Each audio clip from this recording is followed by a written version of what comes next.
General Tso's chicken is an honorary Hall of Fame dish in Chinese American establishments and is godlike when it comes to taste. When done correctly, juicy and flavorful chicken is paired with sweet and spicy sauce that is unremarkably delicious. So by the end of today's video, you'll not only have the culinary secrets to making it perfectly at home, but you'll be equipped with the power to make General Tso's chicken better than any Chinese takeout you've ever eaten at.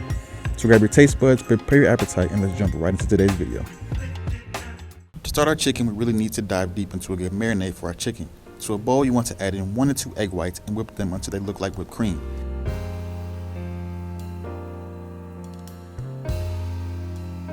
Next, add in 2 tablespoons of soy sauce, 2 tablespoons of rice wine vinegar, and 1 tablespoon of pure sesame seed oil, and mix these in.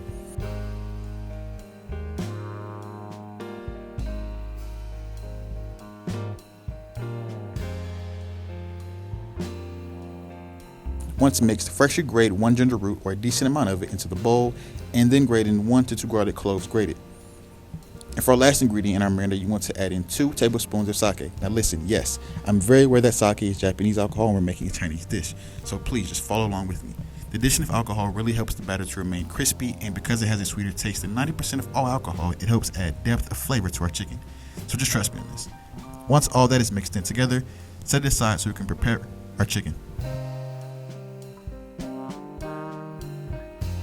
When making General Tso's chicken, oftentimes there's a huge debate on what type of chicken to use, breast or thigh. I'm here to tell you, anyone, I do mean anyone, who says breast is absolutely fucking insane. Grab about 3 to 4 chicken thighs and begin to remove any excess fat from the meat. Next, you want to begin to slice it vertically and then a few times horizontally. For my people who are directionally challenged, that just means up and back and then side to side, but I digress. Next, you want to grab your marinade bowl from earlier and place all your freshly sliced chicken in the bowl and let marinate for at least 1 hour. Because we use chicken thighs and not chicken breast, the fatty element in the chicken will help to retain and enhance all the flavors in our marinade much easier than a lean chicken breast would. It's best to let these marinate overnight or preferably for 24 hours, but in the very least, an hour is fine. So let these sit for 1 hour while we work on our other components, starting with our dredge.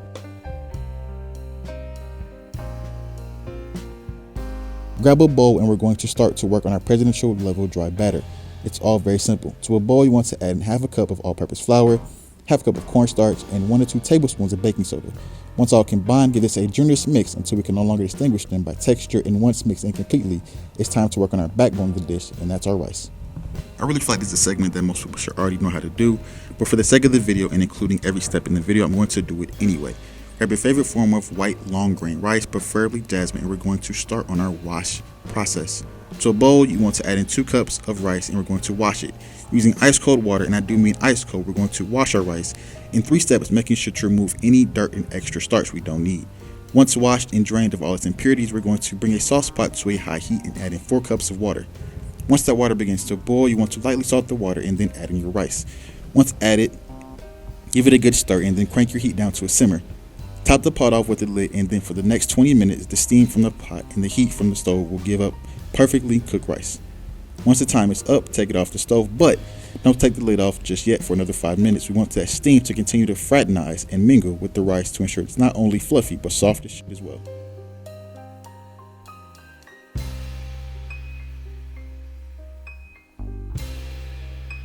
The next step for me is to grab my chicken from earlier that's magically been marinating for an hour, do the editing, and combine it with our dredge from earlier. Toss all your chicken from earlier into our dry batter and make sure it's evenly coated across all our pieces of chicken. Next, to a medium-sized pot or Dutch oven, you want to add enough oil to the pot to fry the chicken. Set the oil to 350 degrees Fahrenheit, and we're going to begin our 2-step frying method. When doing a 2-step frying method, each fry has a specific purpose. Once your oil is at temperature, place your chicken in the oil and cook them until they're done. In this time period, make sure to not overcrowd the pan and rotate when needed to ensure that all of our pieces are evenly being cooked. Being that they are small pieces, this should take no more than 7 to 8 minutes, but if you're not sure, make sure they reach an internal temperature 165 degrees before moving to the next step. Once done, place on a wire rack to drain and then let rest for 5 minutes, and then we're going to fry again, making sure to crank the oil up to 375 degrees Fahrenheit. The second fry should be short and precise as we've already cooked our chicken and don't want to dry it out. Once it's gained color and texture, take it off the pot and place on a wire rack again and let drain any excess oil. Once there, let rest for 6 to 10 minutes on that same wire rack. In the meantime, we're going to work on our sauce.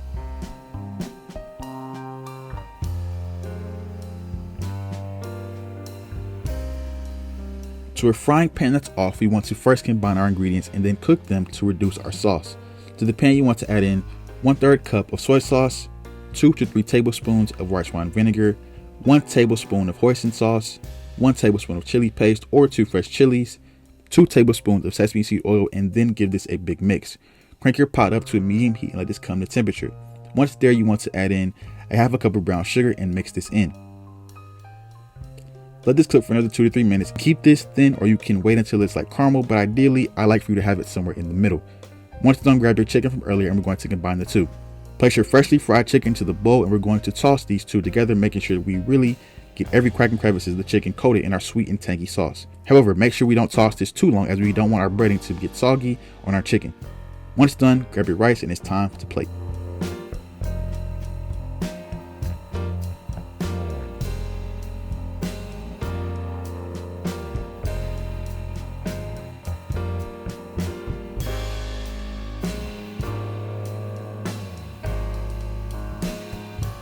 And just like that, we've created a delectable Chinese takeout powerhouse, all from the comfort of your own home, and it only took 4 steps.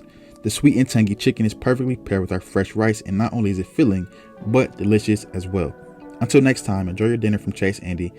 Don't forget to click the subscribe button in the menu below, and click to my right in about 5 seconds for many more dishes and videos you really will enjoy.